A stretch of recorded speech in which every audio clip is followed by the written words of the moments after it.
ಇನ್ನು ಹಾಸನದಲ್ಲೂ ಕೂಡ ಕರ್ನಾಟಕ ಬಂದ್ ಹೇಗೆ ನಡೀತಾ ಇದೆ ಅನ್ನುವಂಥದ್ದು ನೋಡೋಣ. ಬಂದ್ ಹಿನ್ನೆಲೆಯಲ್ಲಿ ಬಸ್ ನಿಲ್ದಾಣ ಬಿಕೋ ಅಂತಿದೆ. ಬಸ್ಗಳಿಲ್ಲ, ಜನ ಬರ್ತಾ ಇಲ್ಲ, ನಿಲ್ದಾಣದತ್ತನೂ ಬರ್ತಾ ಇಲ್ಲ, ಬಸ್ಗಳಲ್ಲೂ ಇಲ್ಲ. ಸೊ ಖಾಲಿ ಹೊಡಿತಾ ಇದೆ. ಬೆಂಗಳೂರು ಮೈಸೂರು ಕಡೆಗೆ ತೆರಳೋ ಬಸ್ಗಳೆಲ್ಲವೂ ಕೂಡ ಖಾಲಿ ಇದೆ.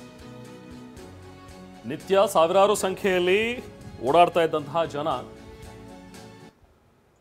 ನೋಡಿ. ಇದು ಹಾಸನ ಬಸ್ ನಿಲ್ದಾಣದ ಪ್ರಸಕ್ತ ಚಿತ್ರಣ. ಹಾಸನದಲ್ಲೂ ಕೂಡ ಕರ್ನಾಟಕ ಬಂದ್ಗೆ ಬೆಂಬಲ ವ್ಯಕ್ತವಾಗಿದೆ. ಪ್ರಯಾಣಿಕರಿಲ್ಲದೆ ಬಿಕೋ ಅಂತಿರುವಂತಹ ಹಾಸನ ಬಸ್ ನಿಲ್ದಾಣ. ಅಲ್ಲಿಂದ ನಮ್ಮ ಪ್ರತಿನಿಧಿ ಮಂಜುನಾಥ್ ಒಂದು ಗ್ರೌಂಡ್ ರಿಪೋರ್ಟ್ ನೀಡಿದ್ದಾರೆ, ಬನ್ನಿ ನೋಡೋಣ. ಬೆಳಗಾವಿಯಲ್ಲಿ ಮರಾಠಿ ಪುಂಡರ ದೌರ್ಜನ್ಯವನ್ನು ಖಂಡಿಸಿ ಇವತ್ತು ಕರ್ನಾಟಕ ಬಂದ್ಗೆ ಕರೆ ನೀಡಲಾಗಿದೆ. ರಾಜ್ಯದ ಬೇರೆ ಬೇರೆ ಭಾಗದಲ್ಲಿ ಈ ಒಂದು ಬಂದ್ಗೆ ಬೆಂಬಲ ವ್ಯಕ್ತ ಆಗಿದ್ರು ಕೂಡ ಹಾಸನ ಜಿಲ್ಲೆಯಲ್ಲಿ ಮಾತ್ರ ಯಾವುದೇ ಸಂಘಟನೆಗಳು ಈ ಬಂದನ್ನು ಬೆಂಬಲಿಸಿಲ್ಲ. ಬಂದ್ಗೆ ಕೇವಲ ನೈತಿಕವಾಗಿ ಬೆಂಬಲವನ್ನು ಮಾತ್ರ ಕೊಟ್ಟಿದ್ದಾರೆ. ಹಾಗೆಯೇ ಹಾಸನ ಜಿಲ್ಲೆಯಾದ್ಯಂತ ಜನಜೀವನ ಸಹಜವಾಗಿ ನಡೀತಾ ಇದೆ. ಹಾಸನದ ಕೇಂದ್ರ ಬಸ್ ನಿಲ್ದಾಣದಲ್ಲಿ ನಾವು ಇವತ್ತಿದ್ವಿ. ನಾವು ನೋಡ್ಬೋದು ಹಾಸನದ ಈ ಒಂದು ಬಸ್ ನಿಲ್ದಾಣದಿಂದ ರಾಜ್ಯದ ಬೇರೆ ಬೇರೆ ಕಡೆಗಳಿಗೆ ಬಸ್ ಸಂಚಾರ ಇದೆ. ಪ್ರಮುಖವಾಗಿ ಬೆಂಗಳೂರು, ಮಂಗಳೂರು, ಮೈಸೂರು ಸೇರಿದಂತೆ ರಾಜ್ಯದ ಬಹುತೇಕ ಜಿಲ್ಲೆಗಳಿಗೆ ಈ ಒಂದು ಬಸ್ ನಿಲ್ದಾಣದಿಂದ ಸಂಚಾರ ಇರುತ್ತದೆ. ಬಸ್ಗಳೆಲ್ಲವೂ ಕೂಡ ಮಾಮೂಲಿಯಂತೆ ಓಡಾಡ್ತಿದ್ದಾವೆ. ಆದರೆ ಬಂದ್ ಇವತ್ತು ಕರ್ನಾಟಕ ಬಂದ್ ಅಂತಕ್ಕಂಥದ್ದು ಕಳೆದ ಒಂದು ತಿಂಗಳಿನಿಂದ ಏನು ಚರ್ಚೆ ಆಗಿತ್ತು, ಹಾಗೆಯೇ ಜನರ ಸಂಚಾರ ಮಾತ್ರ ಅತ್ಯಂತ ವಿರಳವಾಗಿದೆ. ಮಾಮೂಲಿಯಾಗಿ ಈ ಒಂದು ಬಸ್ ನಿಲ್ದಾಣದಲ್ಲಿ ಈ ಸಮಯದಲ್ಲಿ ಸಾಕಷ್ಟು ಸಂಖ್ಯೆಯಲ್ಲಿ ಜನರು ಇರ್ತಾ ಇದ್ರು. ಆದರೆ ಇವತ್ತು ಎಲ್ಲೋ ಒಂದು ಕಡೆ ಬಂದ್ ಆಗ್ಬಿಡ್ಬಹುದೇನೋ, ಬಸ್ ಸಂಚಾರ ಇರುತ್ತೋ ಇಲ್ವೋ ಅಂತಕ್ಕಂಥ ಅನುಮಾನದಿಂದ ಸಾರ್ವಜನಿಕರ ಓಡಾಟ ಅತ್ಯಂತ ವಿರಳವಾಗಿದೆ. ನಾವು ಈಗ ನೋಡ್ತಿರ್ತಕ್ಕಂಥದ್ದು ಇದು ಚಿಕ್ಕಮಗಳೂರು ಕಡೆಗೆ ತೆರಳತಕ್ಕಂಥ ಪ್ಲಾಟ್ಫಾರ್ಮ್. ಇದು ಮಾಮೂಲಿಯಾಗಿ ಸಾಕಷ್ಟು ಜನರು ಇಲ್ಲಿ ಓಡಾಡ್ತಾರೆ, ಈ ಒಂದು ನಿಲ್ದಾಣದಲ್ಲಿ ಇರ್ತಾರೆ. ಆದರೆ ಅತ್ಯಂತ ಕಡಿಮೆ ಸಂಖ್ಯೆಯಲ್ಲಿ ಜನರಿದ್ದಾರೆ. ಹಾಗೆ ಬೆಂಗಳೂರಿಗೆ ಹೋಗ್ತಕ್ಕಂಥದಕ್ಕೆ ಸಾಕಷ್ಟು ಸಂಖ್ಯೆಯಲ್ಲಿ ನಾನ್ ಸ್ಟಾಪ್ ವಾಹನಗಳು, ಅಂದರೆ ನಾನ್ ಸ್ಟಾಪ್ ಬಸ್ಗಳು ಈ ಮಾರ್ಗದಲ್ಲಿ ಸಂಚಾರವನ್ನು ಮಾಡ್ತವೆ. ಪ್ರತಿ 5 ನಿಮಿಷಕ್ಕೊಂದು ಬಸ್ಗಳು ಹೋಗ್ತವೆ. ಆದರೆ ಈಗ ನಿಂತಿರ್ತಕ್ಕಂಥ ಬಸ್ಗಳಿಗೆ ಜನ ಇಲ್ಲ. ನಾವು ನೋಡ್ತಾ ಇದ್ದೀವಿ ಬಹುತೇಕ ಬಸ್ಗಳೆಲ್ಲವೂ ಕೂಡ ಖಾಲಿಯಾಗಿ ಕಾಣ್ತಾ ಇದ್ದಾವೆ. ಯಾಕಂದರೆ ಬಂದ್ ಅಂತೇಳಿ ದೊಡ್ಡ ಮಟ್ಟದಲ್ಲಿ ಏನು ಸದ್ದಾಗಿರ್ತಕ್ಕಂಥ ಹಿನ್ನೆಲೆಯಲ್ಲಿ ಜನರ ಸಂಚಾರವೇ ಅತ್ಯಂತ ವಿರಳವಾಗಿದೆ. ಈ ಬಸ್ ಬಂದು ನಿಂತು ಆಲ್ರೆಡಿ 15-20 ನಿಮಿಷ ಆಗಿದೆ. ಆದರೆ ಬೆಂಗಳೂರಿಗೆ ಹೋಗ್ತಕ್ಕಂಥ ಬಸ್ಗಳು ಬಹುತೇಕ 10 ನಿಮಿಷಕ್ಕೆ ಲೋಡ್ ಆಗಿಬಿಡ್ತವೆ. ಬಹುತೇಕ ಭರ್ತಿಯಾಗಿ ಬಸ್ಗಳು ಹೋಗಬೇಕಾಗಿತ್ತು. ಆದರೆ ನಾವು ನೋಡ್ತಾ ಇದ್ದೀವಿ ಬೆಂಗಳೂರಿಗೆ ನಾನ್ ಸ್ಟಾಪ್ ಬಸ್ಗಳು ಬರ್ತಾ ಇದ್ದಾವೆ. ಆದರೆ ಬಸ್ಸಲ್ಲಿ ಹೋಗಲಿಕ್ಕೆ ಜನ ಇಲ್ಲ. ಅದಕ್ಕೆ ಕಾರಣ ಇವತ್ತಿನ ಬಂದ್ ಬಿಸಿ. ಅಂದರೆ ಬಂದ್ ಹಾಸನ ನಗರದಲ್ಲಿ ಆಟೋ ಇರ್ಬೋದು ಅಥವಾ ಟ್ಯಾಕ್ಸಿ ಇರ್ಬೋದು, ಬಸ್ ಇರ್ಬೋದು, ಯಾವುದೇ ರೀತಿಯಾದ ವಾಹನ ಸಂಚಾರಕ್ಕೆ ಅಡ್ಡಿ ಇಲ್ಲ. ಆದರೆ ಬಸ್ನಲ್ಲಿ ಪ್ರಯಾಣ ಮಾಡಲಿಕ್ಕೆ ಜನರಿಲ್ಲ. ಈ ಬಗ್ಗೆ ಮಾತಾಡಲಿಕ್ಕೆ ಇಲ್ಲಿನ ಸಾರಿಗೆ ಅಧಿಕಾರಿಗಳು ನಮ್ಮ ಜೊತೆ ಇದ್ದಾರೆ. ಸರ್ ಹೇಳಿ ಸರ್, ಇವತ್ತು ಬಂದಿತ್ತು, ಬಸ್ಗಳ ಸಂಚಾರ ಮಾಮೂಲಿಯಾಗಿದೆಯಾ? ಮತ್ತು ನೀವು ಅಬ್ಸರ್ವ್ ಮಾಡೋದು ಜನರ ಓಡಾಟ ಹೇಗಿದೆ ಸರ್? ಬಸ್ಸು ಮಾಮೂಲಿ ಇದ್ದಾವೆ ಸರ್, ಜನ ಸ್ವಲ್ಪ ಕಡಿಮೆ ಇದ್ದಾರೆ. ಈಗ ಮಾಮೂಲಿ ಹೆಂಗೆ ನಿಮ್ಮ ಇಲ್ಲಿ ಬಸ್ ಸ್ಟ್ಯಾಂಡಿಂದ ಬೆಂಗಳೂರಿಗೆ ಹೋಗ್ತಕ್ಕಂಥ ಜನರ ಸಂಖ್ಯೆ ಎಷ್ಟಿರ್ತಿತ್ತು, ಇವತ್ತು ಎಷ್ಟು ಪ್ರಮಾಣದಲ್ಲಿದೆ ಸರ್? ಇವತ್ತು ಒಂದು ಸ್ವಲ್ಪ ಕಡಿಮೆ ಆಗಿದೆ, ಪ್ರಮಾಣ ಕಡಿಮೆ ಆಗಿದೆ ಸರ್. ಬಸ್ ಇದ್ದಾವೆ, ಮಾಮೂಲಿ ಬಸ್ ಇದ್ದಾವೆ ಸರ್, ಎಲ್ಲ ಬಸ್ಸು ಇದ್ದಾವೆ. ನಮ್ಮ ಮಾಮೂಲಿ ಅಂತ ನೋಡಿಕೊಂಡ್ರೆ ಇವತ್ತು ಸ್ವಲ್ಪ ಜನ ಕಡಿಮೆ ಇದ್ದಾರೆ ಅಂತ ಹೇಳ್ತೀರಿ? ಮಾಮೂಲಿ ದಿವಸಕ್ಕಿಂತ ಇವತ್ತು ಸ್ವಲ್ಪ ಜನ ಕಡಿಮೆ ಇದ್ದಾರೆ. ಸ್ವಲ್ಪ 10 ಗಂಟೆ ಮೇಲೆ ಜಾಸ್ತಿ ಆಗ್ಬೋದು ಸರ್. ಇದು ಇನ್ನು ಅಧಿಕಾರಿಗಳು ಹೇಳ್ತಕ್ಕಂಥ ಮಾತಂದರೆ ಪ್ರತಿದಿನ ಈ ಬಸ್ಗಳಲ್ಲಿ ಓಡಾಡ್ತಕ್ಕಂಥ ಜನಸಂಖ್ಯೆ ಜಾಸ್ತಿ ಇರ್ತಿತ್ತು. ಆದರೆ ಇವತ್ತು ಬಂದ್ ಅಂತೇಳಿ ಕರೆ ಕೊಟ್ಟಿದ್ರು. ಆ ಹಿನ್ನೆಲೆಯಲ್ಲಿ ಜನರ ಸಂಖ್ಯೆ ಅತ್ಯಂತ ಸ್ವಲ್ಪ ಕಡಿಮೆ ಆಗಿದೆ. ಆದರೆ ಬಸ್ಗಳ ಸಂಚಾರಕ್ಕಂತೂ ಯಾವುದೇ ಅಡ್ಡಿ ಇಲ್ಲ. ಬಸ್ಗಳು ಎಲ್ಲ ರೂಟ್ಗಳಿಗೂ ಕೂಡ ಬಸ್ಗಳ ಸಂಚಾರ ಇದ್ದೇ ಇದೆ. ಆದರೆ ಜನರ ಸಂಖ್ಯೆ ಕಡಿಮೆ ಇದೆ ಅಂತಕ್ಕಂಥ ಮಾಹಿತಿಯನ್ನು ನೀಡ್ತಾ ಇದ್ದಾರೆ. ಕ್ಯಾಮರಾಮನ್ ಮಹೇಶ್ ಜೊತೆ ಮಂಜುನಾಥ್, KB, TV9 ಹಾಸನ. ಇನ್ನು ಸಕ್ಕರೆ ನಗರಿ ಮಂಡ್ಯದಲ್ಲಿ ಅಂಗಡಿ ಮುಂಗಟ್ಟುಗಳು ಬಂದಾಗಿವೆ. ಮಂಡ್ಯದ RP ರಸ್ತೆಯಲ್ಲಿರುವಂತಹ ಅಂಗಡಿಗಳನ್ನು ಬಂದ್ ಮಾಡಿಸಲಾಗಿದೆ. ಅಂಗಡಿಗಳನ್ನು ಬಂದ್ ಮಾಡಿ ಬಂದ್ಗೆ ಬೆಂಬಲವನ್ನು ಕೊಟ್ಟಿದ್ದಾರೆ. ಕೆಲವೊಂದಷ್ಟು ಜನ ಅವರೇ ಸ್ವಯಂ ಪ್ರೇರಿತರಾಗಿ ಬಂದ್ ಮಾಡಿದ್ದಾರೆ. ವಿವಿಧ ಸಂಘಟನೆಗಳಿಂದ ಪ್ರತಿಭಟನೆಯಲ್ಲಿ ಮುಂದುವರೆದಿದೆ. ಇವತ್ತು ಬೆಳಗ್ಗಿಂದಲೂ ಕೂಡ ಗಮನಿಸ್ತಾ ಇರೋ ಹಾಗೆ ಮಂಡ್ಯ ಮೈಸೂರು ಭಾಗದಲ್ಲಿ ಒಂದಷ್ಟು ಹೆಚ್ಚಿನ ಪ್ರತಿಕ್ರಿಯೆಗಳು ವ್ಯಕ್ತವಾಗ್ತಾ ಇವೆ. ಮಂಡ್ಯ ನಗರದ ಸಂಜಯ್ ಸರ್ಕಲ್ನಲ್ಲಿ ಪ್ರೊಟೆಸ್ಟ್ ಆಯಿತು. ರಸ್ತೆ ಮೇಲೆ ಮಲಗಿ ರೈತರು ವಿನೂತನವಾಗಿ ಪ್ರತಿಭಟನೆಯನ್ನು ನಡೆಸಿದ್ರು. ನೋಡಿ, ಆ ಸಂಜಯ್ ವೃತ್ತ ಹಾಗೆ ಮಂಡ್ಯದ ಪ್ರಮುಖ ರಸ್ತೆ.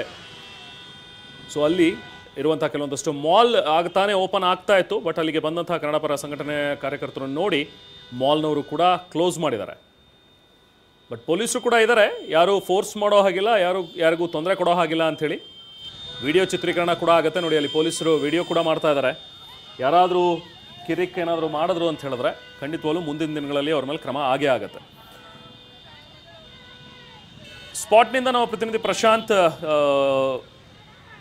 ಪ್ರತ್ಯಕ್ಷ ವರದಿ ನೀಡಿದ್ದಾರೆ, ಬನ್ನಿ ನೋಡೋಣ.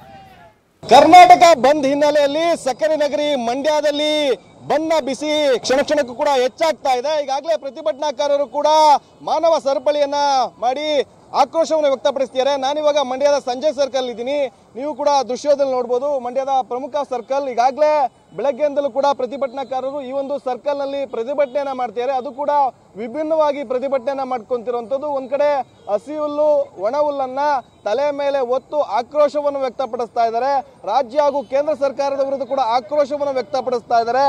MES ಪುಂಡಾಟಿಕೆ ಇಲ್ಲಿಗೆ ನಿಲ್ಲಬೇಕು, MES ಅನ್ನ ರಾಜ್ಯದಲ್ಲಿ ನಿಷೇಧ ಮಾಡಬೇಕು ಅಂತೇಳಿ ಕೂಡ ಆಗ್ರಹಿಸಿ ಪ್ರತಿಭಟನೆಯನ್ನ ಮಾಡ್ತಾ ಇರೋದು. ಕೈಯಲ್ಲಿ ಒಣ ಹಾಗೂ ಹಸಿ ಹುಲ್ಲು ಇಟ್ಕೊಂಡಿದ್ದಾರೆ. ಮತ್ತೊಂದ್ ಕಡೆ ಕನ್ನಡ ಧ್ವಜವನ್ನು ಕೂಡ ಇಟ್ಕೊಂಡು ಪ್ರತಿಭಟನೆಯನ್ನ ಮಾಡ್ತಾ ಇರೋದು. ಈ ಒಂದು ಸಂಜಯ್ ಸರ್ಕಲ್ ನಲ್ಲಿ ಪ್ರತಿಭಟನೆಯನ್ನ ಮಾಡಿ ಪ್ರಮುಖವಾಗಿ ಹಳೆ ಬೆಂಗಳೂರು ಮೈಸೂರು ಹೆದ್ದಾರಿಯನ್ನ ತಡೆದು ಪ್ರತಿಭಟನೆ ಮಾಡ್ತಿರುವಂತಹ ಹಿನ್ನೆಲೆಯಲ್ಲಿ ಒಂದ್ ಕಡೆ ಟ್ರಾಫಿಕ್ ಜಾಮ್ ಕೂಡ ಉಂಟಾಗಿದೆ. ಈಗಾಗಲೇ ಈ ಏನ್ ದೃಶ್ಯದಲ್ಲಿ ಕಾಣ್ತಾ ಇದೆ ಇವೆಲ್ಲವೂ ಕೂಡ ಬೆಂಗಳೂರಿನಿಂದ ಮೈಸೂರು ಕಡೆಗೆ ತೆರಳ್ತಾ ಇರುವಂತಹ ವಾಹನಗಳು. ಆದ್ರೆ ಪ್ರತಿಭಟನಾಕಾರರು ಈ ಒಂದು ಸಂಜಯ್ ಸರ್ಕಲ್ ನಲ್ಲಿ ಈ ಒಂದು ಪ್ರತಿಭಟನೆಯನ್ನ ಮಾಡ್ತಾ ಇದ್ದಾರೆ.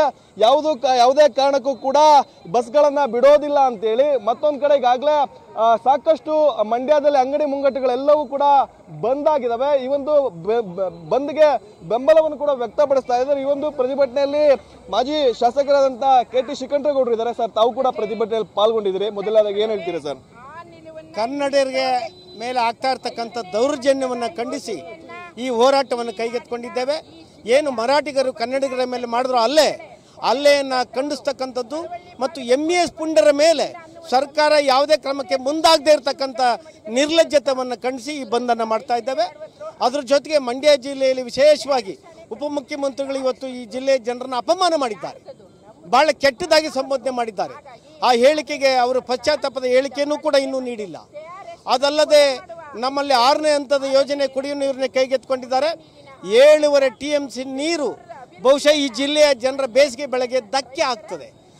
ಅದಕ್ಕೆ ಪರ್ಯಾಯವಾಗಿ ನೀವು ಮೇಕೆದಾಟು ನಿರ್ಮಾಣಕ್ಕೆ ಹೊರತು ಕನ್ನಂಬಾಡಿ ಕಟ್ಟೆಯಿಂದ ನೀರನ್ನು ಕೊಂಡೊಯ್ಯಬಾರ್ದು ಮತ್ತು ವಿಶೇಷವಾಗಿ ಕನ್ನಡಿಗರ ರಕ್ಷಣೆ ಆಗಬೇಕು ಅನ್ನುವಂಥ ಕಾರಣಕ್ಕಾಗಿ ಈ ಹೋರಾಟಕ್ಕೆ ಸಂಪೂರ್ಣವಾದ ಬೆಂಬಲವನ್ನು ಘೋಷಣೆ ಮಾಡ್ತಾ ಸರೋಜಿನಿ ಮಹಿಷಿ ವರದಿಯನ್ನು ಕೂಡಲೇ ಈ ಸರ್ಕಾರ ಈಗಲಾದರೂ ಜಾರಿ ಕೊಡಬೇಕು ಅನ್ನೋಂಥ ಆಗ್ರಹವನ್ನು ಮಾಡ್ತೇನೆ. ಸರ್ಕಾರಗಳಿಗೆ ನಾವು ಕೊಟ್ಟಂಥ ಭಿಕ್ಷೆ ಇವತ್ತಿನ ಏನಾದ್ರು 224 ಶಾಸಕರು ನಾವು ಕೊಟ್ಟಂಥ ಭಿಕ್ಷೆ ಅವರಿಗೆ ಇದು ನಮ್ಮ ಭಿಕ್ಷೆ ತಗೊಂಡು ನಮ್ಮ ಮೇಲೆ ದೌರ್ಜನ್ಯ ಮಾಡ್ತೀವಿ ಅಂತಂದರೆ ಇದರಲ್ಲಿ ನಾವು ಇವ್ರನ್ನ ಕ್ಷಮಿಸೋ ಇದೇ ಇಲ್ಲ. ನಮ್ಮಲ್ಲಿ ಆದಷ್ಟು ಬೇಗ ಮೇಕೆದಾಟು ಯೋಜನೆ ಆಗಬೇಕು. ಕೊನೆಗೆ ಮಹಾರಾಷ್ಟ್ರದ ಗಡಿಯಲ್ಲಿ ಇರ್ತಕ್ಕಂಥ ಮರಾಠಿಗರು ನಮ್ಮ ಜನಗಳ ಮೇಲೆ ದೌರ್ಜನ್ಯ ಸಿಗ್ತಾವ್ರೆ. ಜೊತೆಗೆ ಬಸ್ನ ಡ್ರೈವರ್ಗಳಿಗೆ ಅಮಾಯಕರಿಗೆ ಹಿಂಸೆ ಕೊಡ್ತಾ ಇದ್ದಾರೆ. ಅದನ್ನು ನೋಡಿ ಕಣ್ಣು ಮುಚ್ಚಿ ಕೂತಿದೆ ರಾಜ್ಯ ಮತ್ತು ಕೇಂದ್ರ ಸರ್ಕಾರಗಳು.